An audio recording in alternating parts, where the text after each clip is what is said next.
Oh my god, this team kills me.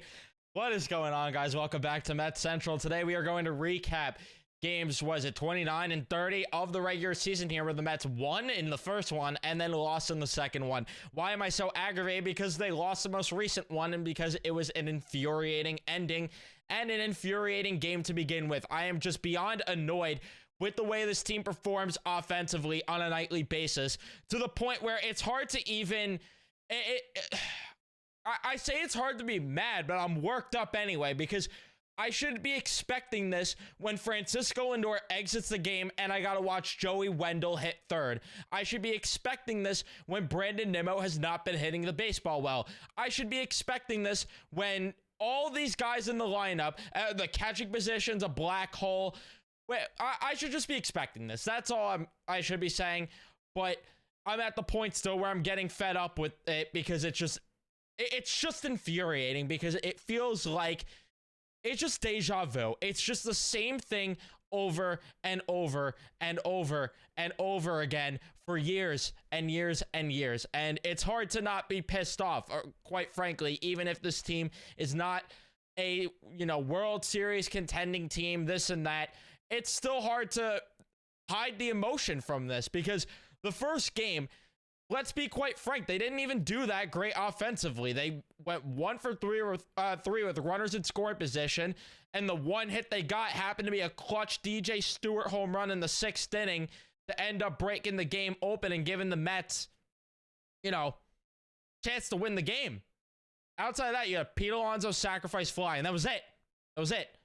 But the pitching kept them in the game. Manaea had a very solid outing.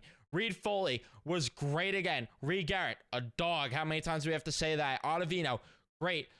Lopez got into some trouble, but he ends up working out of it. The pitching kept them in the game. The offense, it's just the same thing. Like, even in that first game, and I don't want to complain too much because they won the game, but, it's just tiring that this is what it is. And especially because of the fact that that home run does not happen if there's not an error by Dansby Swanson. That's another thing too. They mustered out 7 hits there in that game. But again, I digress. They won the game, so it's hard to be mad. But this, though, Jose Butto balls out and gives you a very good outing. He goes 6 innings, give you 6 strikeouts, only walking 2, allowing 1 run, only allowing 4 hits. He balled out. You get great production from the bullpen. Lopez, disgusting. Diekman, great to get the final out there. I shouldn't say disgusting from Lopez, but Lopez, great. Diekman, good. Ottavino, I could say disgusting, even though he walked the batter. And then Sean Reed Foley gives you 3 Ks, pitches a great inning. And what does the offense have to show for it? 0 for 5 with runners in scoring position. You got 1 hit. Tyrone Taylor's leading off. Tyrone Taylor leading off for this team. And I know that he's been decent this year, but we're so down bad that we have to give a round of applause to Tyrone Taylor being a quality bat for this team. Not a great bat, not elite bat, a quality bat. You know what I want? Guys that are going to hit the ball non-stop. Hitting dingers. Getting on base. And we saw a bit of it from JDM at the end of the game, where he had that big extra base hit off the wall, got the double to even put the Mets in that situation in the 9th inning that they were in. Because let's just cut right to it, right? So the 9th inning, Joey Wendell grounds out. Alonso gets hit by a pitch. You get the double from JD. McNeil hits a fly ball pretty shallow in the left field. Pete Alonso tags up. I didn't even agree with the decision, but it looked like the plate was being blocked. And you could argue it was, but at the same time, Pete Alonso lifted his hand as he was crossing the plate, which allowed the tag to even happen. Why is he lifting his hand there?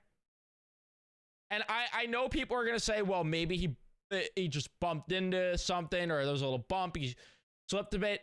His entire arm moved. I don't think that he was intentionally, or I don't think he accidentally hit something. I think what he was doing, he was lifting his arm up, trying to slap his hand on the base to make sure he hit home plate, when instead he should have just slid into the bag. And I didn't even have the audio on for the broadcast, but I already know Keith was probably pissed that it was a head first slide there too. But regardless, it's hard to be mad about that and even care what the call is when you get nothing from the offense. Lindor left the game having the flu or whatever it was. Joey Wendell sucks. I'm sorry, and I'm sure he's a great guy. This is nothing about the character, but on the baseball field, I'm sorry, he doesn't bring anything to this team when you have so many other options in Syracuse that could be better bats for this team and even better defensively. At the same time, you could do better. You got Iglesias down there in Syracuse. You have better options. And this is the guy they continue to go out there with. And it sucks that he had to be the one to go in the game because who else was going to play shortstop? So they were limited with their options. Like I said, you got nothing from the catching position. You got nothing from Harrison Bader, which that faded very quickly as a little spurt of offense. McNeil went 2 for 4. You need him to get on base and get a good hit there at the end. But Alonso went 0 for 3. You have Marte who went 0 for 4 with 2 strikeouts. It just blows. This offense just simply blows. And that's the thing that's infuriating because we saw spurts of them playing good. And we knew that at some point there was going to be a mean they came back to. I did not expect them to come down to earth this much to where they are virtually putting up nothing offensively on a nightly basis. And I get that the season's going to be ebbs and flows. I get it. But it doesn't make it... It's not acceptable. It doesn't make it be like, oh, well, you know, it's not supposed to be a World Series here anyway, so let's just give them the benefit of the doubt. No. No. You don't get the benefit of the doubt at all.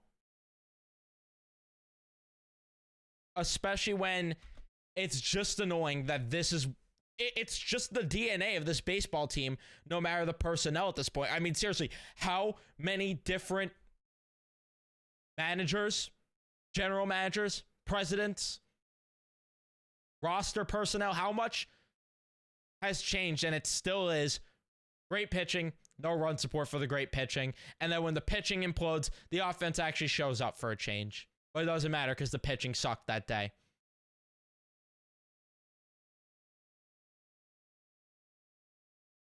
That's my May overreaction in May there. In the grand scheme of things, it is May. But you're back to 500 after tonight, which sucks, and you're not winning series like you were. Thankfully, this is a 4-game series, so they got a chance to salvage this one and split here tomorrow. But good luck with that when Adrian Hauser's taking the ball, because he's getting the ball every 5th day for some reason. This has to be the end of the line, though, for Hauser if he has a bad start, right? Like, there is no excuse to keep him rostered if he goes out there and stinks up the joint. You just can't do it. You can't when you have guys like Lucchesi down there. You have guys like Christian Scott. We all want up. There's too many options for this to be Adrian Hauser. No matter what, have a bad start. If he has a bad start, there's no way you could make a justifiable reason here for him to stay rostered after tomorrow. Well, that's tomorrow's problem. Hopefully they win, but I'm scared. Like, you can't score tonight. And I know that Imanaga's been unbelievable. I get that. But at some point, man, the offense has to just show up.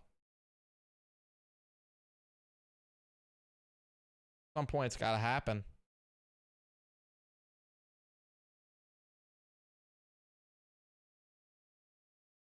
So I was just reading something. So, statement from the MLB Replay Center. After viewing all angles, the replay official definitively, I can't read right now, definitively determined that no violation of the home plate collision rule occurred. The catcher's initial step was legal, and he moved into the lane in reaction to the trajectory of the incoming throw. The call is confirmed as it is not a violation. All right, well, pretty much just a nothing statement there. Pretty much what, either way, it doesn't matter. Pete Alonso's got to hit the freaking bag. Got to hit home plate. And I don't know what he's doing there. But regardless, it sucks. It just sucks. So that's going to be it for me. Go out there and win tomorrow. Shut me up. My camera's just not focusing. Go ahead and win tomorrow and shut me up. And I would appreciate that. Leave a like if you enjoyed. Subscribe if you guys are new, especially if you're Met fans. Turn on your notifications so you know when I upload or go live next. I'll see you guys in the next one.